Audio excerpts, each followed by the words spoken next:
1 oktyabrdan 7 oktyabrgacha ustoz va murabbiylarimizni Paxtakanın barcha filiallarında yükleri mutlaka bepul yetkazib beriladi. Hurmatli ustam Rustamboy Karimov familiyador. O'qituvchilar yili bilan samimiy tabriklaymiz.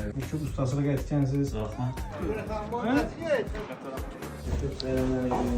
Shogirdlar ishon mohiylik ko'p bo'lib, kelayotgan masalalar uchun shogirdlaringiz ko'p bor. Kelajakda ishlaringizdan masala mohiyatini shogirdlar bilan ilohim bilan bizlar ko'p narsalar o'rgatgansiz. Hammayamizlar aytgan tabriklaymiz. Sayingiz boshqasi uchun emas, katta rahmat. Ajomatlarim sizni, shogirdlaringiz sizni. Zo'r narsalar o'rgatishda davom eting.